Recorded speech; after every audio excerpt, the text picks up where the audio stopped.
आप सभी का बहुत बहुत स्वागत है मेरे चैनल दीपा की दुनिया में। आपको एक कहानी जिसमें बच्चा कभी बूढ़ा नहीं हुआ, ये मार्कंडे जी की सत्य घटना पर आधारित कहानी है।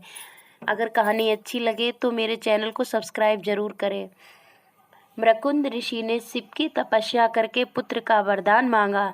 शिव प्रकट हुए और पूछने लगे, तुम अधिक आयु वाला साधारण पुत्र चाहते हो अथवा मात्र 16 वर्ष की आयु वाला बुद्धिमान और तेजस्वी पुत्र चाहते हो? मृकुंद ने सोचा, अगर मैं बुद्धिमान पुत्र मांगता हूँ तो वह 16 वर्ष की उम्र में ही मर जाएगा, लेकिन अगर मैं अधिक आयु वाला पुत्र मांगता हूँ तो वह बुद्धिमान नहीं होगा। उन्होंने बुद्धिमान पुत्र मांग लिया।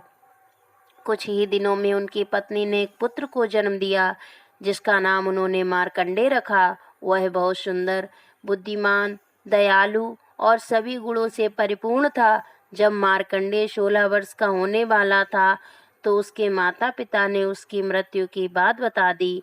मार्कंडे कहने लगे, मैं नहीं मरूंगा, मैं शिव की पूजा करूंगा। उसने हर दिन शिव की पूजा करनी शुरू कर दी।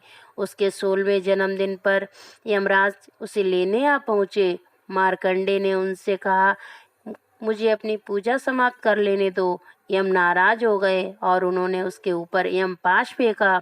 शिव प्रकट हो गए। उन्होंने यम को यमलोक लौट जाने का आदेश दिया और बोले, वापस पृथ्वी पर मत आना। यम चले गए। उसके बाद से पृथ्वी पर किसी की भी मृत्यु नहीं हुई। पृथ्वी पर आबादी बहुत बढ़ गई।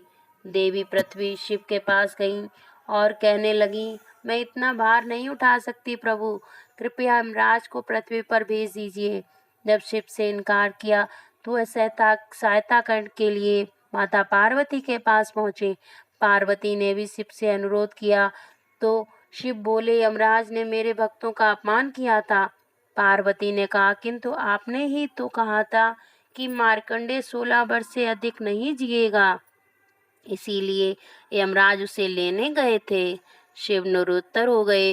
इस पर पार्वती बोली, शायद आपका आशय होगा कि मार्कंडे सदैव 16 वर्ष का रहेगा।